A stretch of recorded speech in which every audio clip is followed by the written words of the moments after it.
ಕರ್ನಾಟಕ ಭಾಗದಲ್ಲಿ ಭೀಮಾ ನದಿಯ ಪ್ರವಾಹ ಅಕ್ಷರಶಃ ನರಕವನ್ನೇ ಸೃಷ್ಟಿ ಮಾಡಿದೆ. ಮಹಾರಾಷ್ಟ್ರದ ಜಲಾಶಯದಿಂದ ಮತ್ತಷ್ಟು ನೀರು ರಿಲೀಸ್ ಮಾಡಲಾಗಿದ್ದು ಕಲಬುರಗಿಯಲ್ಲಿ ಪ್ರವಾಹದ ಭೀತಿ ಎದುರಾಗಿದೆ. ಜೇವರ್ಗಿ ಹಾಗೂ ಜೇವರ್ಗಿ ಬಿ ಗ್ರಾಮಸ್ಥರಿಗೆ ಊರು ಬಿಡುವಂತೆ ಸೂಚನೆ ನೀಡಲಾಗಿದೆ. ಗ್ರಾಮಗಳಿಗೆ ಈಗಾಗಲೇ ಮಳೆ ನೀರು ನುಗ್ತಾ ಇದೆ. ಮಳೆಯಿಂದಾಗಿ ಜನರು ಹೈರಾಣಾಗಿದ್ದಾರೆ.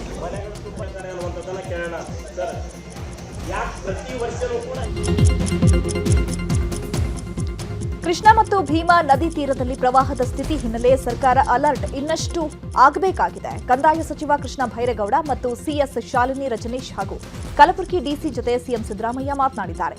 ತುರ್ತು ರಕ್ಷಣಾ ಮತ್ತು ಪರಿಹಾರ ಕಾರ್ಯಕ್ಕೆ ಸೂಚನೆ ಕೊಟ್ಟಿದ್ದಾರೆ. ಕಲಬುರಗಿ ಜಿಲ್ಲೆಯಲ್ಲಿ ವರ್ಣ ಸೃಷ್ಟಿ ಮಾಡಿದ ಅವಾಂತರಗಳು ಒಂದೆರಡಲ್ಲ. ಮಳೆ ನದಿಗಳ ಆರ್ಭಟಕ್ಕೆ ಮುತ್ತಗ ಗ್ರಾಮ ನಲುಗು ಹೋಗಿದೆ. ಇಡೀ ಗ್ರಾಮಕ್ಕೆ ನದಿಯ ನೀರು ಜಲದಿಗ್ಬಂಧನ ಹಾಕಿದೆ. ಮನೆಯಿಂದ ಹೊರಬರಲಾಗದೆ ಗ್ರಾಮಸ್ಥರು ಹೈರಾಣಾಗಿದ್ದಾರೆ. ಕಳೆದ 2-3 ದಿನಗಳಿಂದಲೂ ಇದೇ ಪರಿಸ್ಥಿತಿ ಇದ್ದು ಜನರು ಭಯದಲ್ಲೇ ದಿನ ದೂಡ್ತಾ ಇದ್ದಾರೆ. ಮಳಖೇಡ ಗ್ರಾಮದ ಉತ್ತರಾದಿ ಮಠಕ್ಕೂ ಕಾಕಿಣಾ ನದಿ ನೀರು ಹರಿದು ಬರ್ತಾ ಇದೆ. ಉತ್ತರಾದಿ ಮಠದಲ್ಲಿರುವ ಜಯತೀರ್ಥರ ಮೂಲ ವೃಂದಾವನದ ಸುತ್ತಲೂ ನೀರು ನಿಂತಿದೆ. ಗರ್ಭಗುಡಿ, ಗೋಶಾಲೆ ಸೇರಿದಂತೆ ಇಡೀ ಉತ್ತರಾದಿ ಮಠವನ್ನ ಕಾಕಿಣಾ ನದಿ ಸುತ್ತುವರೆದಿದೆ. ಮಠದ ಪ್ರಾಂಗಣದಲ್ಲಿ ಮೊಣಕಾಲುದ್ದ ನೀರು ಸಂಗ್ರಹವಾಗಿದೆ. ಭೀಮಾ ನದಿಯ ಪ್ರವಾಹಕ್ಕೆ ಕೃಷಿ ಕಾರ್ಮಿಕ ಬಲಿಯಾಗಿದ್ದಾನೆ. ಕಲಬುರಗಿ ತಾಲೂಕಿನ ಸೋಮನಾಥನಹಳ್ಳಿಯಲ್ಲಿ ಈ ಒಂದು ಘಟನೆ ನಡೆದಿದೆ. ಅಶೋಕ ದೊಡ್ಡಮನೆ ಮೃತ ದುರ್ದೈವಿ ದನಗಳಿಗೆ ನೀರು ಕೊಡ್ಸೋಕೆ ಹೋಗಿ ನಿಂತ ನೀರಿನಲ್ಲಿ ಹೊಲದಲ್ಲಿ ಬಿದ್ದು ಸಾವನ್ನಪ್ಪಿದ್ದಾರೆ. ಸ್ಥಳಕ್ಕೆ ಕಲಬುರಗಿ ತಹಶೀಲ್ದಾರ್ ಸೇರಿದಂತೆ ಅಧಿಕಾರಿಗಳು ಭೇಟಿ ನೀಡಿ ಪರಿಶೀಲನೆ ಮಾಡಿದ್ರು. ಜೇವರ್ಗಿ ಠಾಣೆಯಲ್ಲಿ ಪ್ರಕರಣ ದಾಖಲಾಗಿದೆ.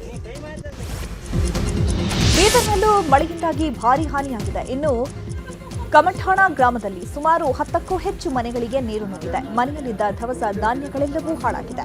ಇನ್ನು ಸ್ಥಳಕ್ಕೆ ಶಾಸಕ ಶೈಲೇಂದ್ರ ಬೆಳದಾಳೆ ಸ್ಥಳಕ್ಕೆ ಭೇಟಿ ನೀಡಿ ಪರಿಶೀಲಿಸಿದ್ದಾರೆ. ಮನೆಗಳ ಪರಿಶೀಲನೆ ನಡೆಸಿದ ಬೆಳದಾಳೆ ವೈಯಕ್ತಿಕ ನೆಲೆಗಟ್ಟಿನಲ್ಲಿ ಪರಿಹಾರ ನೀಡಿದ್ದಾರೆ. ಸರ್ಕಾರದಿಂದಲೂ ಪರಿಹಾರ ಕೊಡಿಸೋ ಭರವಸೆ ಕೊಟ್ಟಿದ್ದಾರೆ. ಮಳೆ ತಗ್ಗಿದ ಬಳಿಕ ಶಾಶ್ವತ ಪರಿಹಾರ ಒದಗಿಸುವಂತೆ ಅಧಿಕಾರಿಗಳಿಗೆ ಸೂಚನೆ ಕೊಟ್ಟಿದ್ದಾರೆ. ಭೀಮಾ ನದಿ ಪ್ರವಾಹಕ್ಕೆ ಯಾದಗಿರಿಯ ಮೀನು ಮಾರುಕಟ್ಟೆ ಮುಳುಗಡೆಯಾಗಿದೆ. ಮಾರುಕಟ್ಟೆ ಮುಳುಗಡೆಯಾಗಿರೋದ್ರಿಂದ ಮೀನುಗಾರರು ರಸ್ತೆ ಬದಿಯಲ್ಲಿ ಕುಳಿತು ಮೀನು ಮಾರಾಟ ಮಾಡುತ್ತಿದ್ದಾರೆ. ಇನ್ನು ಮಾರುಕಟ್ಟೆ ಮುಳುಗಡೆಯಾಗಿರೋದ್ರಿಂದ ಮಾರಾಟಗಾರರು ಸಂಕಷ್ಟಕ್ಕೆ ಸಿಕ್ಕಿಹಾಕೊಂಡಿದ್ದಾರೆ. ಸಾಕಷ್ಟು ಮೀನು, ತಕ್ಕಡಿ ಎಲ್ಲವೂ ಕೂಡ ಮುಳುಗಡೆಯಾಗಿದೆ ಅಂತ, ನಷ್ಟವಾಗಿದೆ ಅಂತ ವರ್ತಕರು ಕಣ್ಣೀರು ಹಾಕ್ತಿದ್ದಾರೆ. ವಿಜಯಪುರದ ಆಲಮೇಲ, ಇಂಡಿ, ಚಡಚಣ ತಾಲೂಕಿನ ಭೀಮಾ ತೀರದ ಗ್ರಾಮಸ್ಥರು ಪ್ರವಾಹದಿಂದ ಸಂಕಷ್ಟಕ್ಕೀಡಾಗಿದ್ದಾರೆ. ಆಲಮೇಲ ತಾಲೂಕಿನಲ್ಲಿ 9, ಇಂಡಿ ತಾಲೂಕಿನಲ್ಲಿ 7, ಒಟ್ಟು 16 ಕಾಳಜಿ ಕೇಂದ್ರಗಳನ್ನು ತೆರೆಯಲಾಗಿದೆ. ಸಂತ್ರಸ್ತರ ಆರೋಗ್ಯದ ಮೇಲೆ ನಿಗಾ ಇಟ್ಟಿರೋ ಆರೋಗ್ಯ ಇಲಾಖೆ ಅಗತ್ಯ ಔಷಧಿ ಸಂಗ್ರಹಿಸಿಟ್ಕೊಂಡು ಎಲ್ಲರ ಉಪಚಾರ ಮಾಡ್ತಾ ಇದೆ. ವಿಜಯಪುರ ಜಿಲ್ಲೆಯಲ್ಲೂ ಮಳೆ ಅಬ್ಬರ ಜೋರಾಗಿದೆ. ಇಂದು ಪ್ರವಾಹ ಸಂತ್ರಸ್ತ ಗ್ರಾಮಗಳಿಗೆ ಸಚಿವ ಎಂಬಿ ಪಾಟೀಲ್ ಭೇಟಿ ನೀಡಲಿದ್ದಾರೆ. ಅನೇಕ ಕಡೆಗಳಲ್ಲಿ ಮಳೆಯಿಂದಾಗಿ ಭಾರೀ ಹಾನಿಯಾಗಿದ್ದು ಮಳೆ ಹಾನಿ ಪ್ರದೇಶವನ್ನು ಪರಿಶೀಲನೆ ನಡೆಸಲಿದ್ದಾರೆ. ಮಧ್ಯಾಹ್ನ ಆಲಮೇಲ ಹಾಗೂ ಇಂಡಿ ತಾಲೂಕಿನ ಗ್ರಾಮಗಳಿಗೆ ಭೇಟಿ ನೀಡಲಿರುವಂತಹ ಎಂಬಿ ಪಾಟೀಲ್ ಅಲ್ಲಿನ ಜನರ ಸಮಸ್ಯೆಯನ್ನು ಆಲಿಸಲಿದ್ದಾರೆ. ಬಾಗಲಕೋಟೆ ಜಿಲ್ಲೆಯಲ್ಲಿ 3 ದಿನಗಳಿಂದ ನಿರಂತರ ಮಳೆಯಾಗ್ತಾ ಇದೆ. ಇನ್ನು ಜಮೀನುಗಳಿಗೆ ನೀರು ನುಗ್ಗಿದ್ದು ಕೆರೆಗಳಂತಾಗಿದೆ. ಮುಧೋಳ ತಾಲೂಕಿನ ಲೋಕಾಪುರದಲ್ಲಿ ಅಪಾರ ಪ್ರಮಾಣದ ಬೆಳೆ ಹಾನಿಯಾಗಿದೆ. ಜಮೀನಿನಲ್ಲಿ ಬೆಳೆದಿದ್ದ ಈರುಳ್ಳಿ ಬೆಳೆ ಸಂಪೂರ್ಣವಾಗಿ ನೆಲಕಚ್ಚಿದೆ. ಇನ್ನು ಕುಯ್ದಿಟ್ಟಿದ್ದಂತಹ ಈರುಳ್ಳಿ ಕೂಡ ಹಾನಿಯಾಗಿದ್ದು ರೈತರು ಸರ್ಕಾರದಿಂದ ಪರಿಹಾರದ ನಿರೀಕ್ಷೆಯಲ್ಲಿದ್ದಾರೆ. ಗದಗದಲ್ಲಿ ಬೆಣ್ಣೆಹಳ್ಳದಿಂದ ಪ್ರವಾಹ ಜೋರಾಗಿದೆ. ಗದಗ ಜಿಲ್ಲೆಯ ರೋಣ ತಾಲೂಕಿನ ಯಾವಗಲ್ ಹಾಗೂ ಮೆಣಸಗಿ ಗ್ರಾಮದ ಸೇತುವೆಗಳು ಜಲಾವೃತಗೊಂಡಿದೆ. ನರಗುಂದ, ಯಾವಗಲ್, ರೋಣ ಸಂಪರ್ಕ ಕಡಿತಗೊಂಡಿದೆ. ಇನ್ನು ಕಣ್ಣೂರ, ಮೆಣಸಗಿ, ಹೊಳೆ ಆಲೂರ ಸಂಪರ್ಕ ಕಡಿತಗೊಂಡಿದೆ. ನರಗುಂದ ಹಾಗೂ ರೋಣ ತಾಲೂಕುಗಳ ಪ್ರಯಾಣಿಕರಿಗೆ ಸಂಕಷ್ಟ ಎದುರಾಗಿದೆ.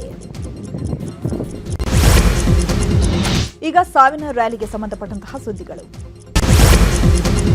ತಮಿಳುನಾಡಿನ ಕರೂರಿನಲ್ಲಿ ನಟ ಟಿವಿಕೆ ಪಕ್ಷದ ನಾಯಕ ವಿಜಯ್ ಪ್ರಚಾರದ ರ್ಯಾಲಿ ವೇಳೆ ನಿನ್ನೆ ಕಾಲ್ತುಳಿತ ಸಂಭವಿಸಿದೆ.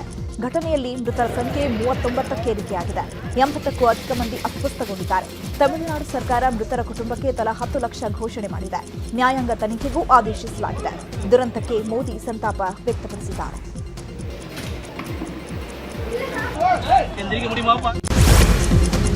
ಕಾಲ್ತುಳಿತದ ಘಟನೆ ತಿಳಿತಾ ಇದ್ದಂತೆ ತಮಿಳುನಾಡು ಸಿಎಂ ಸ್ಟಾಲಿನ್ ಕರೂರಿಗೆ ದೌಡಾಯಿಸಿದ್ರು. ನಿನ್ನೆಯೇ ಕರೂರಿಗೆ ಆಗಮಿಸಿದ ಸ್ಟಾಲಿನ್ ಸರ್ಕಾರಿ ಮೆಡಿಕಲ್ ಆಸ್ಪತ್ರೆ ಸಿಬ್ಬಂದಿಯಿಂದ ಗಾಯಾಳುಗಳ ಕುರಿತು ಮಾಹಿತಿಯನ್ನು ಪಡೆಕೊಂಡ್ರು.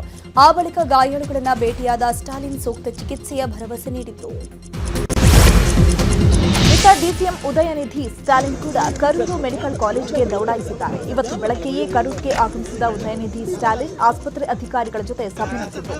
ಮೃತರ ಕುಟುಂಬಗಳಿಗೆ ಸಾಂತ್ವನ ಹೇಳಿದರು. ಆ ಬಳಿಕ ಮಾತನಾಡಿದ ಅವರು, ಜನರ ಜೀವಕ್ಕೆ ಮೊದಲ ಆದ್ಯತೆ, ರಾಜಕೀಯ ಆಮೇಲೆ ಮಾತನಾಡಬಹುದು ಅಂತ ಹೇಳಿದ್ದಾರೆ. ಕರೂರು ಮೆಡಿಕಲ್ ಕಾಲೇಜು ಬಳಿ ಮೃತರ ಕುಟುಂಬಸ್ಥರ ಆಕ್ರಂದನ ಮುಗಿಲು ಮುಟ್ಟಿದೆ. ಪೋಸ್ಟ್ ಮಾರ್ಟಂ ಬಳಿಕ ಮೃತದೇಹಗಳನ್ನು ಕುಟುಂಬಸ್ಥರಿಗೆ ಹಸ್ತಾಂತರ ಮಾಡಲಾಗಿದೆ. ಇನ್ನು ಆಸ್ಪತ್ರೆ ಬಳಿ ಸೇರಿದ ಕುಟುಂಬಸ್ಥರು ತಮ್ಮವರನ್ನ ಕಳ್ಕೊಂಡು ನೋವಿನಲ್ಲಿ ಕಣ್ಣೀರಲ್ಲಿ ಕೈ ತೊಳೆಯುವಂತಾಗಿದೆ. ಇನ್ನು ಕರೂರು ಸರ್ಕಾರಿ ಆಸ್ಪತ್ರೆಯಲ್ಲಿ ಚಿಕಿತ್ಸೆ ಪಡಿತಾ ಇರುವಂತಹ ಗಾಯಾಳುಗಳನ್ನ ಎಐಎಡಿಎಂಕೆ ಪ್ರಧಾನ ಕಾರ್ಯದರ್ಶಿ ಎಡಪ್ಪಾಡಿ ಪಳನಿಸ್ವಾಮಿ ಭೇಟಿ ಮಾಡಿದ್ದಾರೆ. ಇನ್ನು ಮೃತರ ಕುಟುಂಬಸ್ಥರನ್ನ ಭೇಟಿಯಾದ ಅವರು ಸಾಂತ್ವನ ಹೇಳಿದ್ದಾರೆ. ಗಾಯಾಳುಗಳಿಗೆ ಸೂಕ್ತ ಚಿಕಿತ್ಸೆ ನೀಡುವಂತೆ ಅಧಿಕಾರಿಗಳಿಗೆ ಸೂಚನೆ ಕೊಟ್ಟಿದ್ದಾರೆ. ನಿನ್ನೆ ಕಾಲ್ತುಳಿತ ಸಂಭವಿಸ್ತಾ ಇದ್ದಂತೆ ಟಿವಿಕೆ ಅಧ್ಯಕ್ಷ ವಿಜಯ್ ನೇರವಾಗಿ ಚೆನ್ನೈಗೆ ಹಾರಿದ್ದಾರೆ. ಕರೂರಿನಲ್ಲಿ ದುರಂತ ನಡೆದ ಬಳಿಕ ಅಲ್ಲಿಂದ ನೇರವಾಗಿ ವಿಮಾನ ನಿಲ್ದಾಣಕ್ಕೆ ಆಗಮಿಸಿದ ವಿಜಯ್ ಅಲ್ಲಿಂದ ಚೆನ್ನೈಗೆ ಹೋಗಿದ್ದಾರೆ. ವಿಜಯ್ ನಡೆ ಇದೀಗ ಭಾರೀ ಟೀಕೆಗೆ ಗುರಿಯಾಗ್ತಾ ಇದೆ. ಮೃತರ ಕುಟುಂಬಸ್ಥರಿಗೆ ಸಾಂತ್ವನ ಹೇಳೋ ಬದಲು ವಿಜಯ್ ಸೀದಾ ಚೆನ್ನೈಗೆ ಹೋಗಿದ್ದು ಸರಿಯಲ್ಲ ಅಂತ ಹೇಳಿದ್ದಾರೆ. ವಿಜಯ್ ಅವರನ್ನ ಅರೆಸ್ಟ್ ಮಾಡುವಂತೆ ಒತ್ತಡ ಹೆಚ್ಚಾಗ್ತಿದೆ. ಘಟನೆ ಕುರಿತು ಎಕ್ಸ್ನಲ್ಲಿ ಪೋಸ್ಟ್ ಮಾಡಿರುವ ಟಿವಿಕೆ ಸಂಸ್ಥಾಪಕ ವಿಜಯ್ ಘಟನೆ ಬಗ್ಗೆ ಮರುಕ ವ್ಯಕ್ತಪಡಿಸಿದ್ದಾರೆ. ನನ್ನ ಹೃದಯ ಛಿದ್ರಗೊಂಡಿದೆ. ಈ ನೋವನ್ನ ಬೇರೆಯವರ ಬಳಿ ಹೇಳಿಕೊಳ್ಳಲು ಆಗ್ತಿಲ್ಲ. ಪ್ರಾಣ ಕಳೆದುಕೊಂಡ ನನ್ನ ಪ್ರೀತಿಯ ಸಹೋದರ ಸಹೋದರಿಯರ ಕುಟುಂಬದ ಜೊತೆ ನಾವಿದ್ದೇವೆ. ಚಿಕಿತ್ಸೆ ಪಡಿತಾ ಇರುವವರು ಚೇತರಿಸಿಕೊಳ್ಳಲಿ ಅಂತ ಪ್ರಾರ್ಥಿಸ್ತೀನಿ ಅಂತ ಪೋಸ್ಟ್ ಮಾಡಿದ್ದಾರೆ. ಈಗ ಚೆನ್ನೈನಲ್ಲಿರುವಂತಹ ವಿಜಯ್ ನಿವಾಸಕ್ಕೆ ಬಿಗಿ ಭದ್ರತೆ ಒದಗಿಸಲಾಗಿದೆ. ಕಾಲ್ತುಳಿತ ಘಟನೆ ಸಂಭವಿಸ್ತಾ ಇದ್ದಂತೆ ಚೆನ್ನೈಗೆ ದೌಡಾಯಿಸಿದ ವಿಜಯ್ ತಮ್ಮ ನಿವಾಸದಲ್ಲೇ ಇದ್ದಾರೆ. ಇನ್ನು ಯಾವುದೇ ಅಹಿತಕರ ಘಟನೆ ನಡೆಯದಂತೆ ವಿಜಯ್ ನಿವಾಸಕ್ಕೆ ಬಿಗಿ ಭದ್ರತೆಯನ್ನು ಒದಗಿಸಲಾಗಿದೆ. ಕರೂರಿನಲ್ಲಿ ನಡೆದ ಘಟನೆ ಬಗ್ಗೆ ಕೇರಳ ಸಿಎಂ ಪಿಣರಾಯಿ ವಿಜಯನ್ ಕಳವಳ ವ್ಯಕ್ತಪಡಿಸಿದ್ದಾರೆ. ಘಟನೆ ಬಗ್ಗೆ ತಿಳಿದು ತೀವ್ರ ದುಃಖವಾಗಿದೆ. ಘಟನೆಯಲ್ಲಿ ಪ್ರಾಣ ಕಳೆದುಕೊಂಡ ಕುಟುಂಬಸ್ಥರಿಗೆ ನನ್ನ ಸಂತಾಪಗಳು. ಆಸ್ಪತ್ರೆಯಲ್ಲಿ ಚಿಕಿತ್ಸೆ ಪಡಿತಾ ಇರುವವರು ಶೀಘ್ರ ಗುಣಮುಖರಾಗಲಿ. ತಮಿಳುನಾಡು ಜನತೆ ಜೊತೆ ಕೇರಳ ಎಂದಿಗೂ ಇದೆ ಅಂತ ಎಕ್ಸ್ನಲ್ಲಿ ಪೋಸ್ಟ್ ಮಾಡಿದ್ದಾರೆ. ಈಗ ನಮ್ಮರನ್ನ ಪ್ರಮುಖ ಸುದ್ದಿಗಳು. ನ್ಯೂಸ್ 18 ಕನ್ನಡದ ವತಿಯಿಂದ ಬೆಂಗಳೂರಿನ ಅತಿದೊಡ್ಡ ಫಿಟ್ನೆಸ್ ಹಬ್ಬ ನಡೆಯಿತು. ನಮ್ಮರನ್ ಹೆಸರಿನ ಈ ಫಿಟ್ನೆಸ್ ಹಬ್ಬದಲ್ಲಿ ಮಕ್ಕಳಿಂದ ಅಜ್ಜ ಅಜ್ಜಿಯವರಿಗೆ ಎಲ್ಲಾ ವಯೋಮಾನದವರು ಭಾಗವಹಿಸಿದ್ರು. ವಿಜೇತರಾದವರಿಗೆ ಆಕರ್ಷಕ ಬಹುಮಾನ ಕೂಡ ನೀಡಲಾಯಿತು. ವರ್ಚುವಲ್ ಮೂಲಕ ಈ ಮ್ಯಾರಥಾನ್ಗೆ ಹ್ಯಾಟ್ರಿಕ್ ಹೀರೋ ಶಿವರಾಜ್ ಕುಮಾರ್ ಚಾಲನೆ ನೀಡಿದರು. ನಮರನ್ ಮ್ಯಾರಥಾನ್ನಲ್ಲಿ ನಟ ಜೈದ್ ಖಾನ್ ಸೇರಿ ಹಲವು ಗಣ್ಯರು ಭಾಗಿಯಾಗಿದ್ದರು.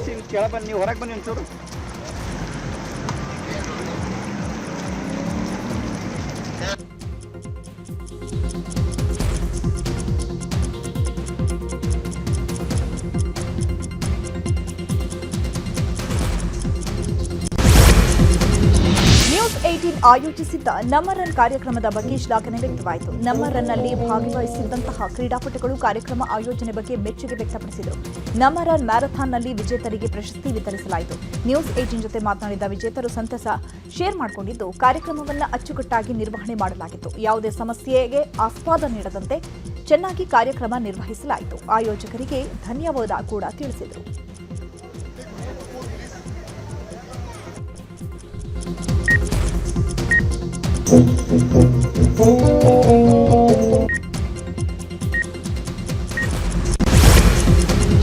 ಕಾವೇರಿ ಆಸ್ಪತ್ರೆ ವತಿಯಿಂದ ಇಂದು ಜಾಗೃತಿ ಓಟ, ನಡಿಗೆಗೆ ಹಾಗೂ ಸೈಕ್ಲಿಂಗ್ ಕಾರ್ಯಕ್ರಮ ನಡೆಯಿತು. ಎಲೆಕ್ಟ್ರಾನಿಕ್ ಸಿಟಿ ಬಳಿ ಗುಡ್ ಹಾರ್ಟ್ ಬೀಟ್ಗಾಗಿ ಕಾವೇರಿ ಬೀಟ್ಸ್ ಹೆಸರಲ್ಲಿ ಕಾರ್ಯಕ್ರಮ ನಡೆಯಿತು.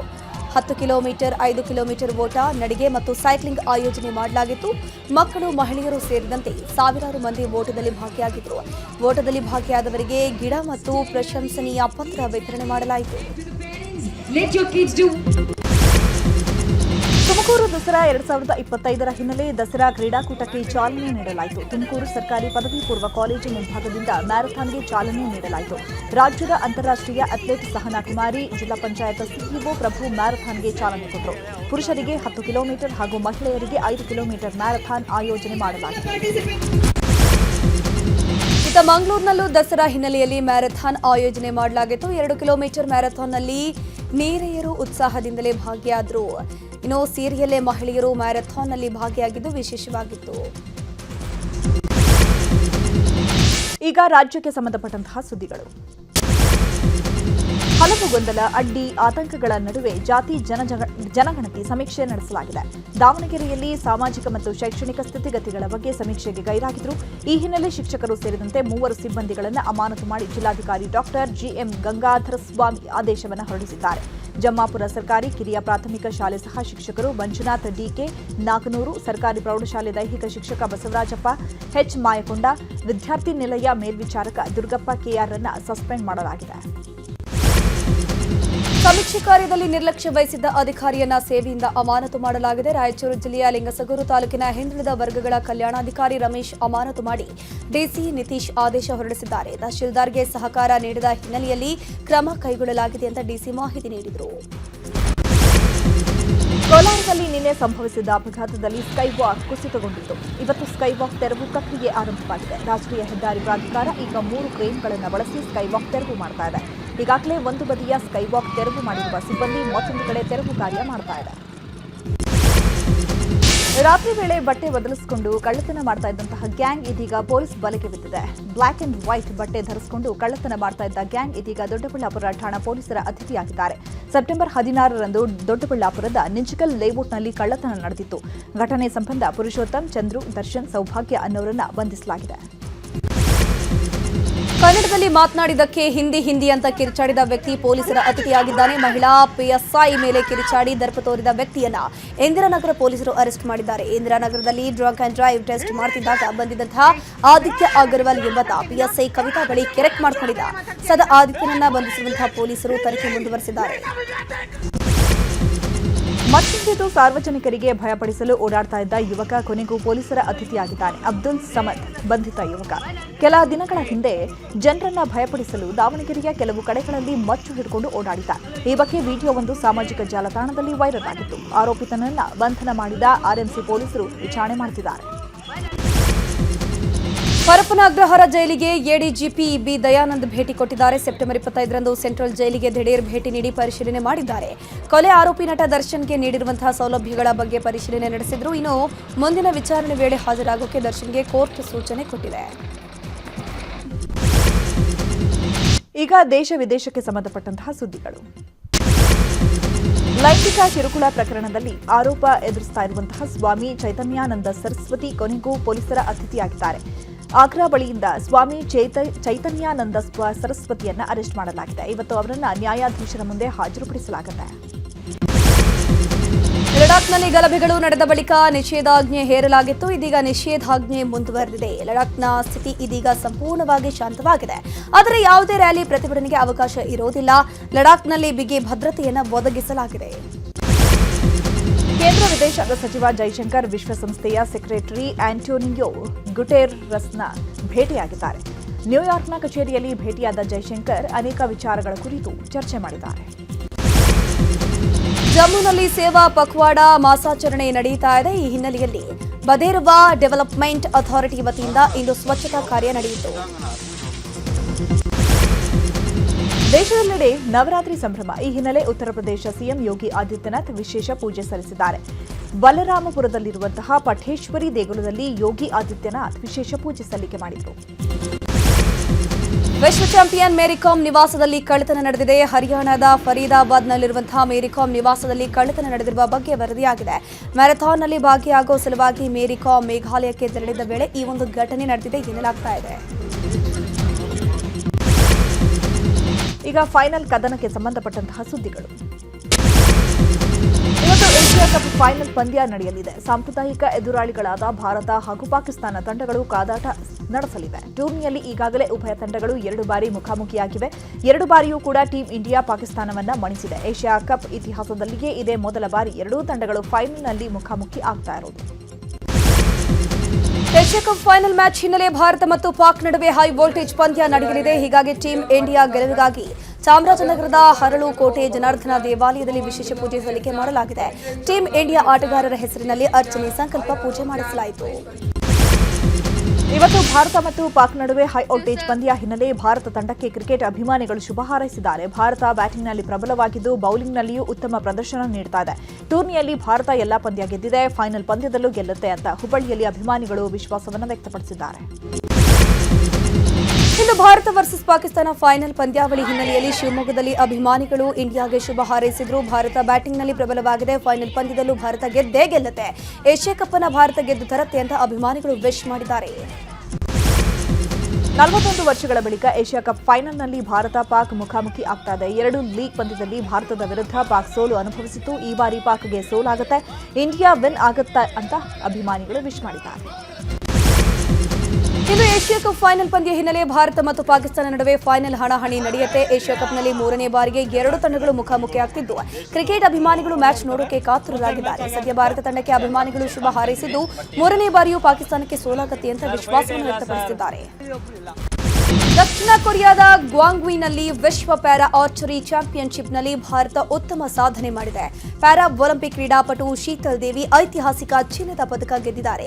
ಮಹಿಳೆಯರ ಕಾಂಪೌಂಡ್ ಓಪನ್ ಫೈನಲ್ನಲ್ಲಿ ಟರ್ಕಿಯ ವೈಜುನ್ ಕ್ಯೂರ್ ಗರಡಿಯನ್ನ ಮಣಿಸಿ ಶೀತಲ್ ತಮ್ಮ ವಿಶ್ವ ಚಾಂಪಿಯನ್ ಪಟ್ಟವನ್ನು ಅಲಂಕರಿಸಿದ್ದಾರೆ. ಸಿನಿಮಾ ಸುದ್ದಿಯನ್ನ ನೋಡ್ತಾ ಹೋಗೋಣ. ರಿಷಬ್ ಶೆಟ್ಟಿ ನಟಿಸಿ ನಿರ್ದೇಶಿಸಿರೋ ಕಾಂತಾರ ಚಾಪ್ಟರ್ 1 ಚಿತ್ರದ ಪ್ರೀ ರಿಲೀಸ್ ಇವೆಂಟ್ ಇಂದು ಹೈದರಾಬಾದ್ನಲ್ಲಿ ನಡೆಯಲಿದೆ. ಜೆಆರ್ಸಿ ಕನ್ವೆನ್ಷನ್ ಹಾಲ್ನಲ್ಲಿ ನಡೆಯಲಿರೋ ಸಮಾರಂಭದಲ್ಲಿ ಜೂನಿಯರ್ ಎನ್ಟಿಆರ್ ಮುಖ್ಯ ಅತಿಥಿಯಾಗಿ ಪಾಲ್ಗೊಳ್ಳಲಿದ್ದಾರೆ.